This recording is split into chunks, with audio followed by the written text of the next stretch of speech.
Hey there team, Coach Alexa here, coach for Reading, South Oxfordshire and online. I had somebody ask me a question. It was a friend of a friend who I sort of met up with at a bit of a social do over the weekend. You know, hadn't met her before, talking a little about who we were and what we did for our jobs.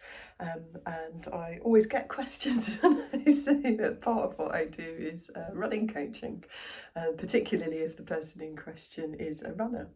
And she asked me a very interesting and quite insightful question, which is what is the one thing that you think is the most important for people to improve either their running or their fitness in general? And it didn't take me too long to think of the answer, actually, because it's something that I talk about with my runners a lot, and it's consistency. Now, our bodies, and our brains for that matter, are very good, they're very well designed for adapting to things that we ask them to do regularly. You know, our bodies are pretty good like that, you know, or if you're doing a physical job, your body will learn the movement patterns. Like when we learn to drive a car, we're all a bit kind of awkward in fingers and thumbs and not quite so good on the accelerator and a bit jerky on the clutch for a while. And then our body just learns that movement pattern and that skill. So there's that aspect to it. And then again, using the physical job analogy, you know, your body will strengthen for the muscles and the bones and the joints and the tendons and the areas of our body which you use the most. So with my sports massage therapist hat on, I treat some people, for example, who do physical jobs, you know, outdoors or trades and things like that, and you can physically see how their bodies have adapted to do those jobs, where they've, you know, where their arm perhaps is just literally got a bigger elbow joint on one side than their other because they're right-handed, for example. So when we train, we're giving our body a stimulus. We're telling it that this is a thing we're doing now.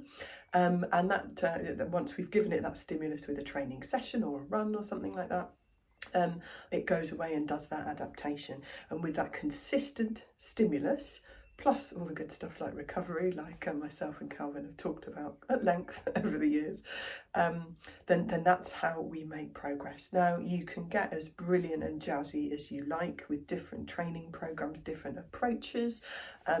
You know, the joy I have of working one-to-one on an ongoing basis with my online coaching clients is I really get to know them, what works for them mentally and physically, and tailor their program. But actually, you know, a lot of the bread and butter and a majority, in a lot of cases, of the progress you can make as a runner is by running regularly and ticking that consistency box. And if you want to get stronger, strength training regularly. If you want to improve your speed, playing around with speed more regularly and on a more consistent basis. So yeah, you know, there's all sorts of ways you can get beautifully detailed, scientific, or, you know, very kind of kind of intuitive with your training. Lots of different approaches that you can take, but I would say that consistency is the key to pretty much any sporting or other skill basis. So I just thought I'd share that one. Happy running.